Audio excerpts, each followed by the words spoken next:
Candidate number 2. Okay, so how are you? So please proceed to the workstation number 1. 2. Okay, so binasa mo ba yung specific instructions? Do you have any clarification, question, or kailangan ba, mayroon pa ba ang kailangan ipagawa? So ano ba ito? Ano kung hindi nyo masyado naintindihan? Yung instruction. So, according to specific instruction, ang meron na dito yung step-by-step process, ang kailangan mo lang ay sundin mo yung step-by-step process nito at gawin mo yung tamang proseso. Meron pa po ba? Okay, so you will be given 1 hour to complete the task, and once you've done, please let me know so that we will proceed with the oral question. Okay? How are you, candidate number 1? I'm fine, sir. Okay, so please follow me at the assessment of competency. Okay. Thank you very much. Yes, sir. Please take down your. So based on the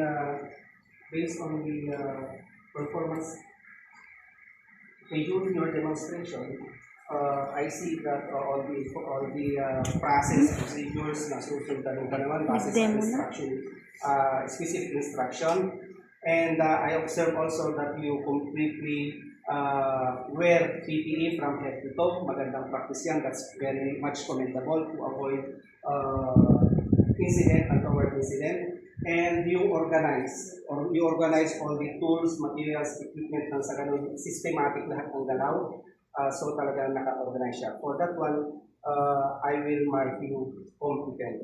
And also the result while you're doing the demonstration, I also check the result of your written exam, and I find it that you pass out of 40 items, nakakuha pa ng 37. So that's very good. And meron lang isa yung oral questioning. Para lang sa ganun makompleto na natin kung ano yung mga hinahanap ko. And meron akong 3 dito na question. Masagutan mo lang po yung 2, then I will mark you satisfactory for that. Okay, so here's number 1. Bakit mahalaga ang exact dimension or measurement sa pag-layout? Okay, very good. Number 2, ito naman ang number 2. What are the tools and materials na kailangan mo sa pag-layout? Okay, that's good. And lastly, bakit importante na sundin natin yung pagsusuot ng mga safety protective gear? That's great. So, overall, I see that you showed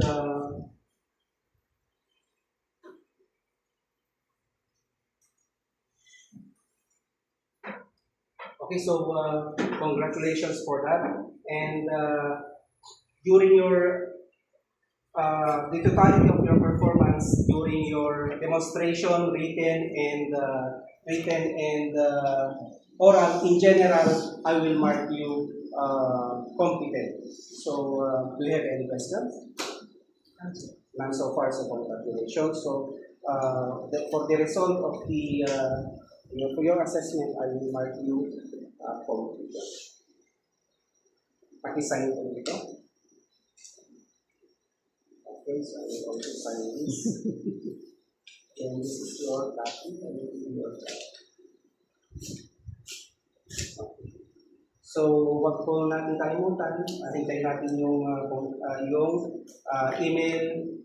Chinek po ninyo mabuti yung email address ninyo. Yan po mag-sesend. Tulad ng sinabi ko sa una, orientation, marireceive po ninyo. And I will just add pala, baka kalimutan ninyo, yung password pala, baka magtanong kayo, may instruction na rin po doon. Birthday po and first name and last name ng birthday, then first and last name, ang password ko ninyo para ma-send ko ninyo yung name. Okay, so please wait the polling area and wait for the next instruction. How are you, candidate number 2? Okay, thank you very much. Please follow the context. How's the feeling? Kumusta? Ba't parang kinakabahan ka, namumutla ka? Tapos na nga. Okay, so how's the actual performance of your demonstration? How will you rate yourself? Paano mo din tignan yung resulta? Oh, okay, so that's good. Okay, so during your demonstration, I have observed that meron maganda, tama yung mga maganda yung ginagawa mo. So talagang nasusunod na kompleto yung PPE, that's very good.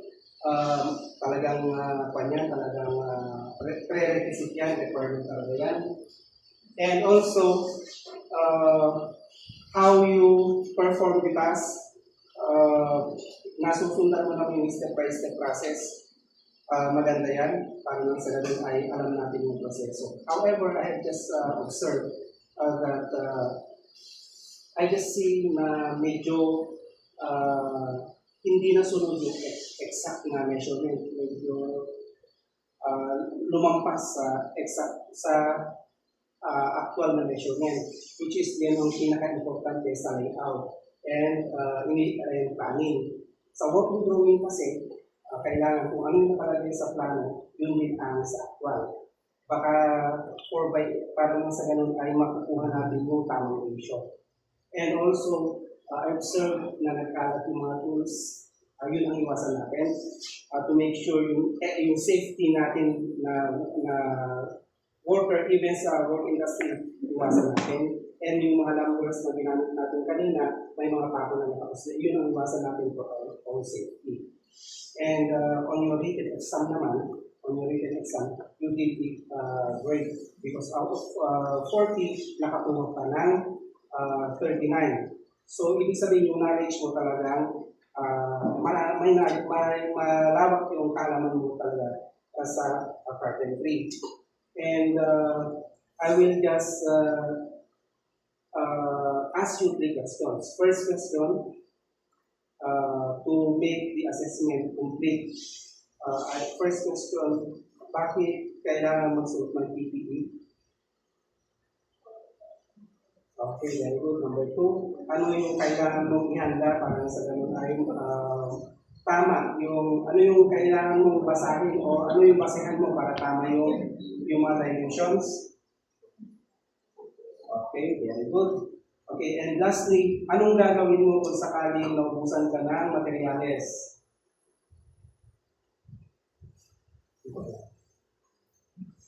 Okay, so that's it. So in general, during your demonstration oral demonstration data yung oral. So in total, I just find it you are competent for the magaling ka sa written, nagpasa mo sa oral, nasagot mo na yung dapat yung hinahanap mong sagot na kuha mo naman. Yun nga lang sa talagang proseso because we all know that carpentry is a skill base. So dapat alam natin yung mga proseso. Pero huwag kang mag-alala. You have nothing to worry. For that one, I will mark you not yet competent. Pero huwag kang mag-alala because this all the qualifications na nakita ko sa'yo, yung mastery lang. Konting finesse lang, konti na lang sa mastery. Ang gawin mo na lang, mag-review ka, balikan mo yung mga lessons sa core competencies, yung mga step-by-step process, and I'm pretty sure, pagbalik mo, kaya-kaya mo na. Kasi alam mo na yun lang tamang proseso ang gagawin mo. So, for this one, I will mark you not yet competent. So, do you have any question? Or any clarification? Do you have any violent reaction from yourself? None so far, so very good. Okay, so this is the cars. Can you please the rating sheet? Sign the rating sheet. I have also here the competency assessment results. Okay, so I will also give you your copy. Okay, so for this one, guys, please Thank you for your, please wait for my next discussion. Hello, ma'am. It's here. I already, nakalagay dito, sorry.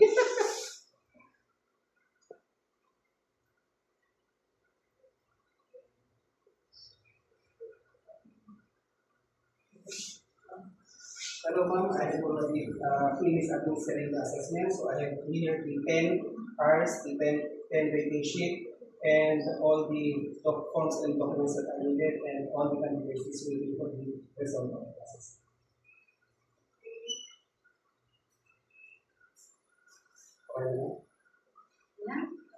Okay, so congratulations and thank you.